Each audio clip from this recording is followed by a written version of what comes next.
Hey guys, it's Heather here, and sorry for the long delay in getting a video to you, but hey, I'm still here. I'm still playing, and I've also been designing some swag for you guys, and one of my favorite designs is Odd Queen Walk That. So pretty fitting for today because I'm going to be sharing with you my tips for queen walking that you can implement into any Town Hall 9, Town Hall 10, Town Hall 11 attack. Queen walk has become one of the most used, one of the most interesting, one of the most versatile elements of attacking at Town Hall 9 through 11. Queen walk is used in all areas of the game, for farming, for trophy pushing, and of course for war. My farming army has been queen healer goblins ever since it changed to healers. I use queen walk in a good portion of my war attacks. And because using Queen Healer can be used in every single type of attack combo, whether it's ground or air, whatever you're doing, you can always throw a Queen Walk in there. I wanted to do a video specifically just on that. And then hopefully break it down even further into the most popular attacks involving Queen Walk, such as probably the most popular Queen Walk, the Go-Va-Ho, and the up-and-coming Queen Walk Dragons. Yes, the ultimate Daenerys attack. So I've been talking with several of my clanmates, getting their essential tips to include, and I've got to give a big shout out to Al. He's the first person I ever saw use a queen walk as a war attack, and one of the best players I've ever seen utilizing it. He and I have been talking extensively about queen walks and the queen charge, so I wanted to make sure I gave him props for this. So a queen walk can be done with any level queen, any level of heroes, but to be an effective queen walk, it really shouldn't be done until the queen is level 10, and oftentimes you're going to want a queen that's level 20 plus. Now the reason for this is you're going to be using 3 to 4 healers on that archer queen, and those healers really should be level 4. They're so cheap to get to level 4, there shouldn't even be a question about having level 4 healers. So when using 3 to 4 healers towards this, the Archer Queen has to serve multiple purposes because you're using 42 to 56 troop space just in healers, plus additional troops in funneling. So you're using a minimum of 25% of your troop space for this. If your queen isn't able to do multiple things, such as pull and kill the clan castle, kill the enemy Archer Queen, clear double giant bomb spots, take out essential buildings such as air defense, or whether that's just to protect her healers or to assist in an air attack, plus do cleanup, then the queen walk may not be your best option. So have a purpose for your queen walk. Don't just throw it out there because everybody else is doing it. She should have a goal and a purpose in mind and a reason for that attack that's going to justify using at least 25% of your troop space for it. Now, your Archer Queen is your most effective asset you can use with healers because of her range. She can take all of the hits coming in and keep the healers alive, and the healers then keep her alive. That's why it's called the Queen Walk. You can essentially keep your queen alive the entire raid. Now, you have 5 possible helps to keep your Queen Walk alive. The first one, of course, is her ability.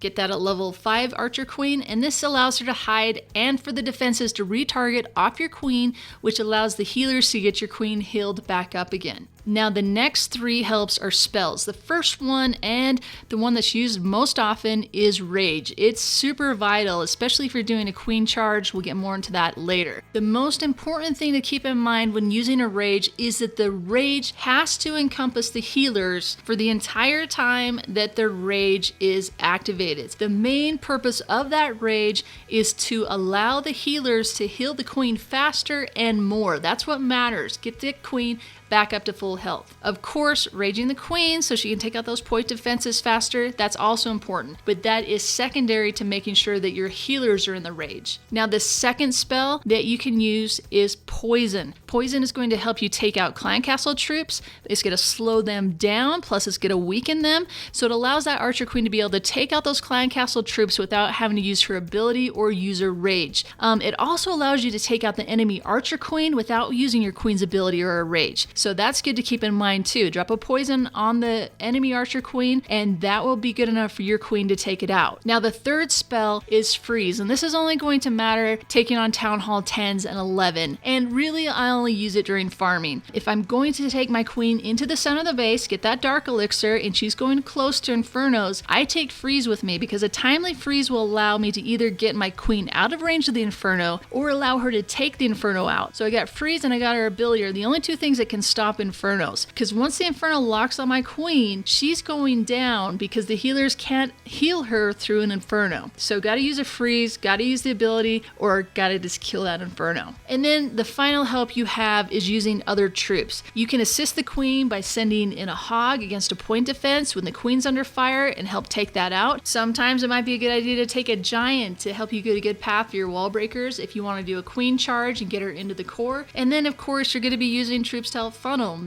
wizards, minions. The baby dragon is awesome for funneling. So there's a lot of things that other troops can do to help support the queen walk. Now just a couple of things to keep in mind before I move on to this next part. The enemy clan castles, if they have Valks or a P.E.K.K.A. inside, you're going to have to use your queen's ability, not a rage. Use your queen's ability. That's the only way she's going to be able to get through those. Taking 2 poisons as your dark spells is always a pretty good option with queen walks because the poison can be used both on the clan castle and on the enemy archer queen. So 2 little tips to keep in mind. Now the most essential thing to know with queen walks, and probably the reason that the majority of you are watching this video and what you want to know, is how do I get my queen to go the way I want her to go?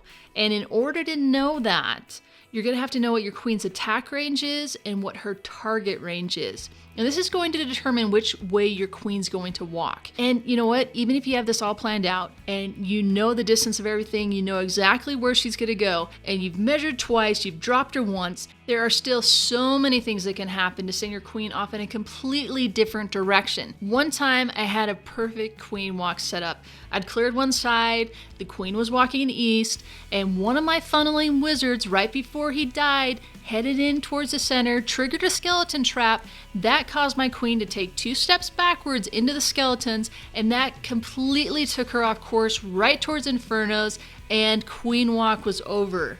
One of the best things you can do is have some backup options in mind for what you're going to do if the queen goes the wrong way. This is what makes queen walk so exciting. You constantly have to watch and adapt to what's going on with your queen, and knowing when to start the rest of your attack and where to adapt the rest of your attack so you don't run out of time. So as you're scouting a base, the most basic thing to keep in mind is the queen has an attack range of 5 squares. It's actually more than 5, but less than 6, because the queen's ranges are radial and the buildings are square, but without worrying too much about the math, this just means the queen can target buildings that are 5 spaces away from her, but she doesn't have to be exactly perpendicular to them. She doesn't have to stand right in front of them to be able to hit it. She can hit the buildings on an angle, hit them on the diagonal. So same for her target range.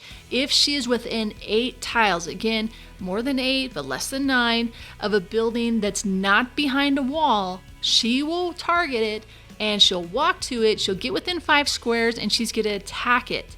But if there are no buildings within that 8 tile range, then she's going to go to the very closest building to her, which means she's going to hit a wall to get to that building. So if you don't want your queen breaking in, you're going to have to keep that in mind with where the buildings are, what buildings you're going to have to take out, what buildings you're going to have to leave standing to keep your queen on the right path. Now, as the queen starts to walk around the outside of the base, you will see she starts to hug that outer wall. And the healers are going to follow right behind her, and they're going to hug the wall too. So they're just going to walk right there against the wall. Now this is all fine because the queen is the target. The queen's going to continue to walk around the base, sniping defenses, sniping those heroes, getting the clan castle, whatever. This is great if there's a ton of outside defenses within her range on that first, layer of wall. It works really well with those lower level queens because she doesn't have to take on a bunch of defenses all at once. However, if there are air defenses that are out of the queen's attack range, yet the air defenses have range outside that last layer of walls, the air defenses will take out your healers, and the queen can't hit over the wall and take them out. The queen can hit over a wall and take out 2 defenses that are right next to each other. You have 1 space for the wall. The first building takes up spaces 2, 3, and 4, and then the back building would be the 5th space. So she can take out an air defense that way. However, if there's a wall, a defense, a wall, and then the air defense, or there's a wall, a defense, a space, and then the air defense, that air defense can target your healers. It expands over the wall, and your queen cannot reach it and take it out without going through the wall. So this is going to be what becomes a big factor in determining how the queen is used. If you're going to queen healer in that situation, then you have to break the queen inside.